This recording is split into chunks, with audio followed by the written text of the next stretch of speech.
Aviation fans, welcome back to another episode of Imperial Diecast.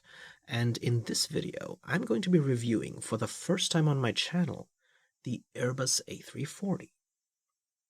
So the model that we're going to be taking a look at today is an A340 that bears the Kuwait Airways livery, made in 1/500 scale by Herpa.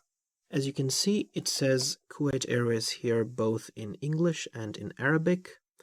Here we have a picture of, I think this is the model and not the real plane, although I'm not sure. No, I think it is the real plane, because you can see it does have these static ports there. Down here it says Airbus A340-300, and this is Herpa catalog number 504577. At the back of the box, we have the original dimensions, with a wingspan of 60.3 meters, a length of 63.66 meters, and a height of 16.84 meters. So let's open it. I got this model for 13 euros from an eBay seller, and considering new generation A340s sell for over 30 euros, the lack of fine detail is tolerable. Especially because, unlike some of the recent A340s, this one actually is displayable because the model comes with a stand. So let's assemble the stand first. You can see it says here Kuwait Airways on the base.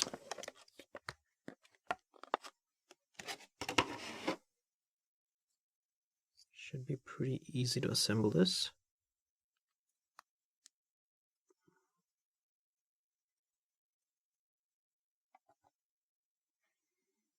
And here we have a little hole for the stand. So you just clip it in like this. And that's our model. The Kuwait Airways Airbus A340.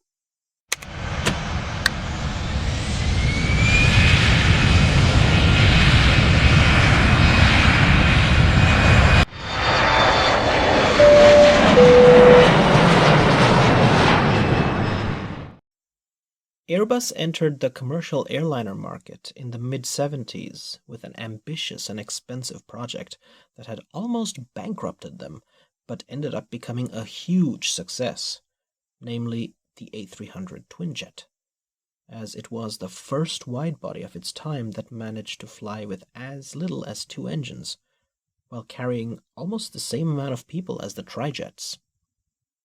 But range was an issue.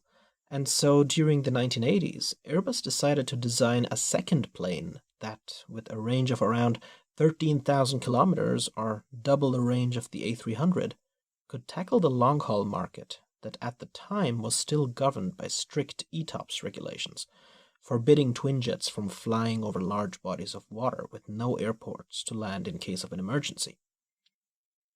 And so, basing their idea for success off the 707 and 747, they decided to design a quadjet that was somewhere in between, in that it wasn't a narrow body like the 707, offering much more seating capacity, while being lighter and more flexible than the 747, which would allow it to land at many more airports. And that's the story of the Airbus A340, which was set to sell in the 90s. But unfortunately, during the latter half of the 1980s, when development was well underway, ETOPS regulations were eased, allowing twinjets with more powerful engines to cross the Atlantic, which is something Boeing took advantage of with their 767, which was designed as a response to the A300. And Boeing was also working on the 777 twinjet to take over the same market segment that Airbus had planned to dominate with their A340. And therefore, by the time this plane came out, it massively flopped compared to the 777 in terms of sales. But Airbus had kept a fallback plan and designed a twinjet version of this plane, which became the A330, and sold a lot more and became a worthy successor to the A300, and even took some of the 777's market share. So, what remains is the A340. A fuel-thirsty variant of the A330 with a bit more range. Now, Kuwait Airways received their first A340 in March 1995. And this plane is in that old livery, which I think lasted until 2016. Now, this model is the first release from 1996. Herpa did a second release in 1998, where the window line was gray instead of black, and where the engines were a bit wider.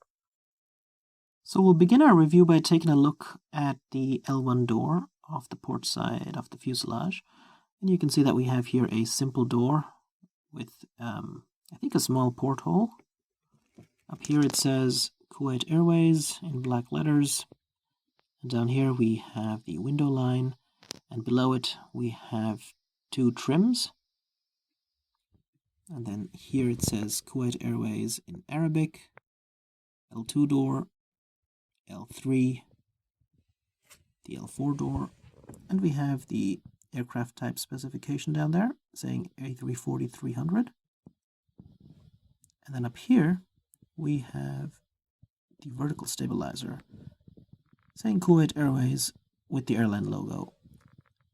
And right up here is a small flag of Kuwait. Now taking a look at the horizontal stabilizers, you can see that they don't have any detail on them. Even the elevators are barely noticeable. And now taking a look at the wings of this plane. There's really nothing much to see here. For example, we don't have any overwing registration. However, because the wings are not painted over, we can actually see the slats and the flaps, the air brakes, ailerons, everything quite clearly. And taking a look at the engines, now even though they look quite long, these are CFM56s and not Rolls-Royce Trents. The engine pods have the same blue trim on them, and you can see that the engine detailing is really nice. I mean, despite this being a 90s model, you can clearly see they paid attention to modeling the nose cone and the fan blades as well. So that is really respectable for a model this old. And taking a look at the cockpit, you can see that there's not much detail on this old plane.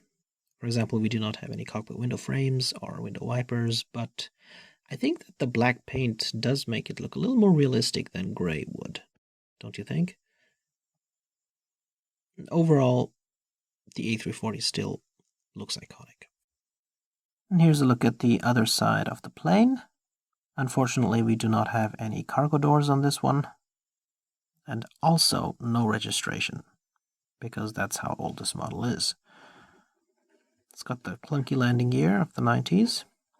The back of the engines is pretty poor, as there's no holes there. And if we take a look at the bottom of the aircraft, you can see that it says Herpa here. We've got the central landing gear, nose gear,